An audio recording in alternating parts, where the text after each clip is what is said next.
This is IA Forward, your playbook for success as an independent insurance agent. Here to help you knock it out of the ballpark are your hosts, Shane Tatum and Tonya Lead.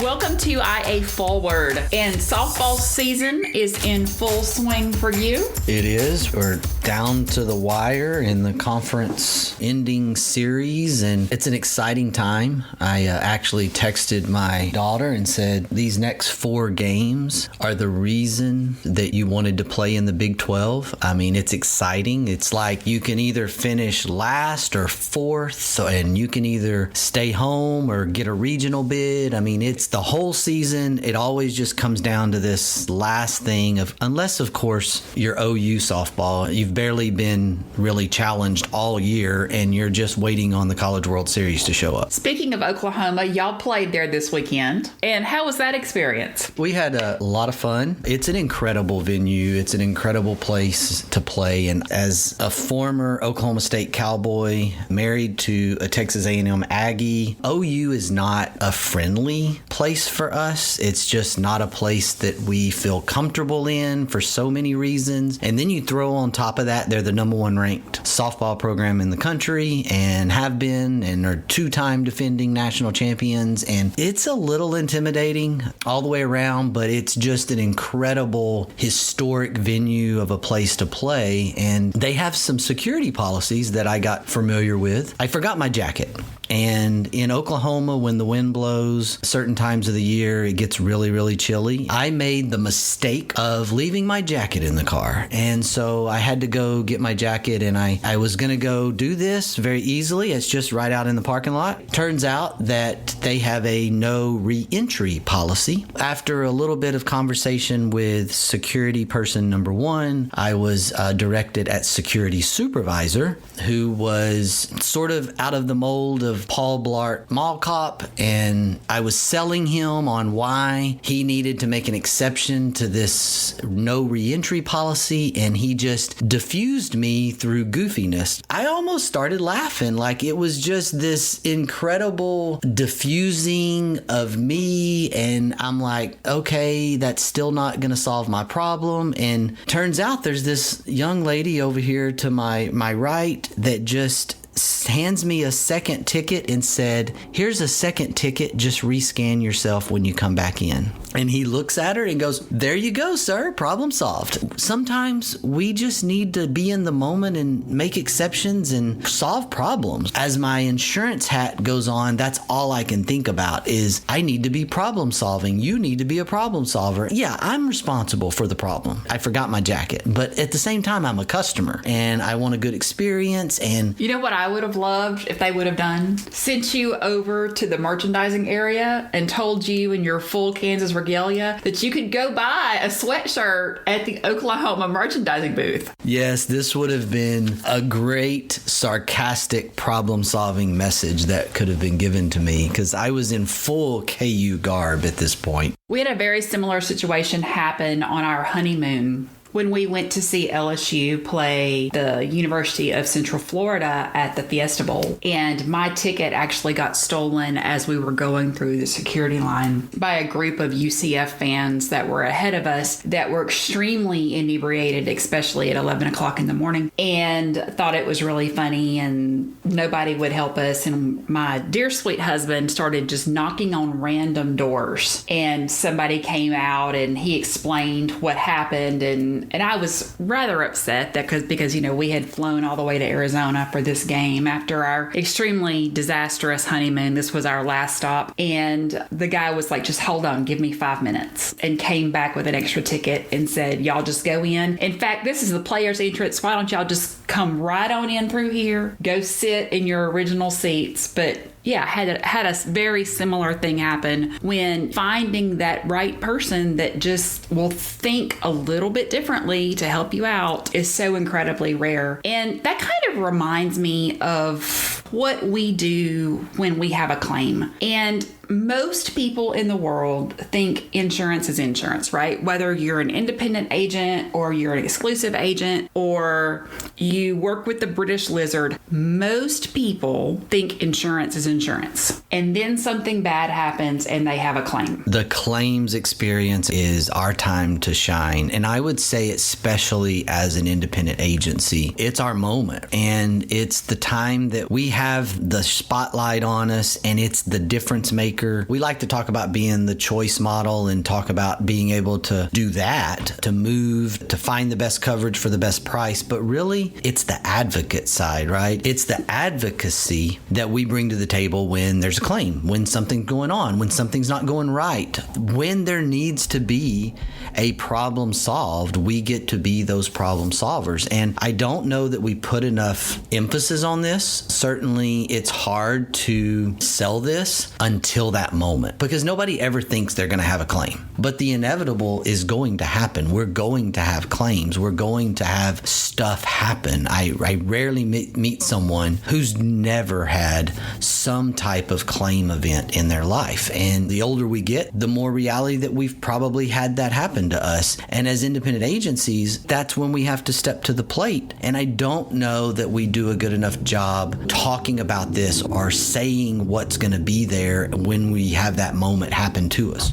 I think we spend a lot of time training our people on how to sell, on how to service, on renewals, but I don't know how many people really have fantastic plans in place on what to do when a claim happens. There's a couple of things. I'm going to add some automation to that as well, but I think we do spend so much time with customer service, with sales and all that because we, like the consumer, we don't think about that. And the insurance claims process has removed the agent somewhat intentionally from a carrier standpoint. The carrier wants to talk directly to the insured. They don't want any filtered conversations. I think that it is a good thing because if I tell you something and then you have to turn around and tell somebody else something, the reality of it is when there's a filter, things can get missed and things can get left out and so forth. The process of direct reporting a claim and the process of a claims adjuster working directly with an insured is the best thing to happen for the majority of situations. Now, what happens though is things sometimes go astray. The customer or claimant isn't responsive. The adjuster isn't responsive. And I think for us as agencies, it's having those triggers to know something's not right here. We need to jump in. That's the element of what we can do with some automation piece. If you don't have claims download turned on for your agency management system, then you're missing a huge opportunity for automation triggers, for understanding what's going on in the claims process. We did not realize that claims download was available, and it was available, and we've recently turned it on, and it's been like, holy moly, this is incredible. The amount of data and the amount of stuff that we're able to get and build off of. A few years ago, my husband was in an accident. He was rear-ended, and Florida, of course, is a no-fault state. So I called my agent, who at the time was Bo Pilgrim, one of our favorite guests that we have here on the IA Forward podcast, also the owner of IA Blueprint. And the first thing that came out of my mouth was, I know it's in Florida. I know we're a no-fault state. I am so sorry.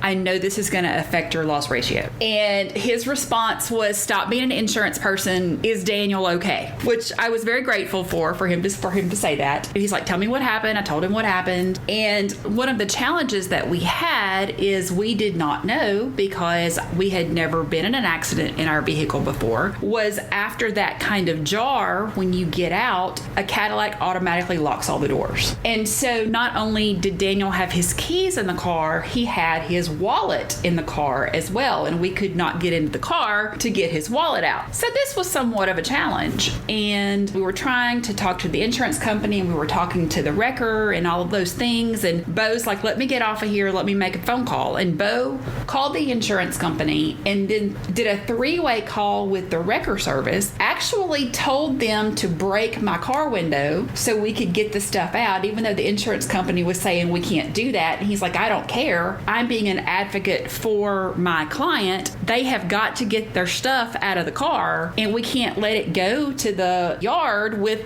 a wallet in there. And so he was a true advocate for us in a time when we needed someone. And from there, handled the claim. Everything went fine. It was during COVID, which always made things a little more difficult. But looking back at the automation that he had in place after that, even though I knew it was automation, it felt like he was with me for every step of that claim. And I'm one of those people that if someone asks me, hey, who do I want as my insurance agent? I'll tell you, but I can say that after that claims experience with Bo and Reed Insurance in Louisiana, that it was just okay, if you need insurance, this is where to go. I don't care who you have insurance with. I don't care if you've had insurance with them for the last 30 years. You need to make a change. And it was an opportunity that an agent had to really make a difference. And he did. As agents, one of the things we need to always remember is that you may not get a referral off of a claims event, but you can very easily get a bad reputation off of a claims event. It's very easy to lose business from claims. Not everyone is a blabber. The referral sources that are going to just naturally tell everyone about what happened to them, and good or bad, I call them blabbers. Should I add that to my title? You can add Chief Blabbing Officer. There you go. There's something. When you think about it in that context, you never know who these people are. And there's such an opportunity here for being the same and giving an incredible client experience that you can't afford to not be ready. And I think that's the thing that I would take away from your experience is you never know who's going to be that person who's having a great experience on a claim and tells hundreds of people. But it can equally work against you if you're not prepared and you don't have your ducks in a row. That can become extremely disappointing and cost you business as an agent very quickly. There's a book that you and I have both read, The Tipping Point by Malcolm Gladwell, and he gives blabbers a much more positive title. He calls them connectors. And so that's kind of the term that I like. You don't necessarily know who are your connectors out there, but if you can make one happy, then your business is going to boom. Basically the same thing. I don't know, but Chief Connecting Officer sounds a bit more prestigious than Chief Blabbing Officer.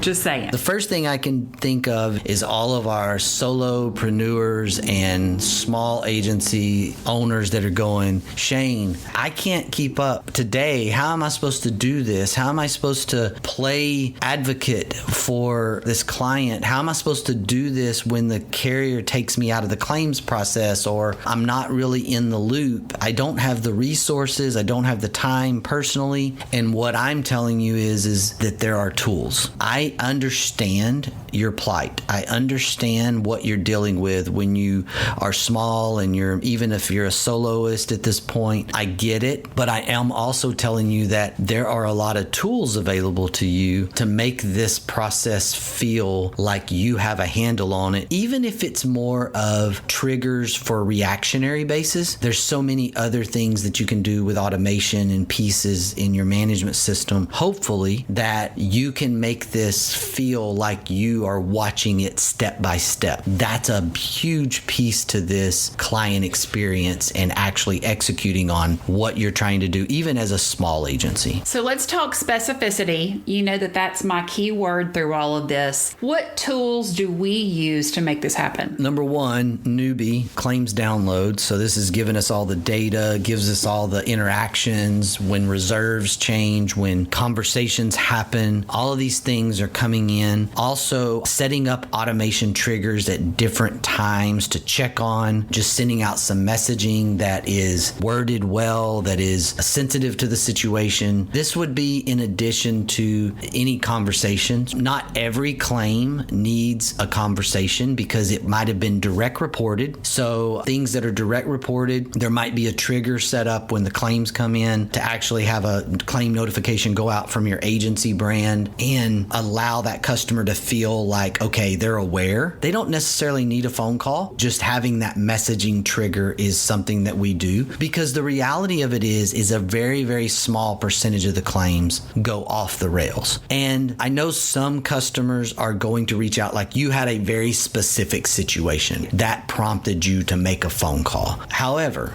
if things are just flowing, such a large percentage of customers are making that direct report. You may not even hear from them. You may not have that phone call interaction, but that doesn't mean you can't give them those automated triggers and messages out to them that are proactive, that feel like you just did it on a customized basis. I was talking with an agent a few months ago, and he was very frustrated because he had a client that had a claim that went completely, totally off the rails, and he didn't have any idea. And all of a sudden, this client calls 3 or 4 months later, and he was hot because things weren't happening the way he expected it to happen. And this is one of our top agents. I mean, really knows how to take care of business, but didn't have the information that it had gone awry. And the client waited months before letting him know. And my mom always referred to this as being snake bit, that every once in a while you would just have a case that no matter what you did, it was just snake bit. These weird little things were going to happen. And it was going to build, and it was going to build, and it was going to build. And I think having that automation set up just with check-ins saying, hey, is everything going okay? It can allow you to know there's a problem before the problem becomes the grand incident. Your outward messaging triggers the customer that they feel like they're more comfortable picking up the phone if something feels like it's not going according to the way it should. If there's just nothing from you as an agency, there's no recognition. They've been talking to this claims adjuster. The claims adjuster just got trained a few months ago and is not responsive or not dealing with things well, and they're frustrated and they know who their agent is, but they haven't heard from their agent through this whole process because you don't have triggers set up, because you don't have automation set up. Then they just may sit there and do what I would call stew on it, right? They might just get mad and you don't even know they're mad. And that's the thing that you want to avoid if at all possible. You don't want that to happen. I had a more recent story on a commercial claim. One of our producers, really large account, had a pretty sizable claim, went sideways. The adjuster and the client contact, they just weren't getting on the same page. Things were kind of bumping along. There was a little bit of a trigger there that the producer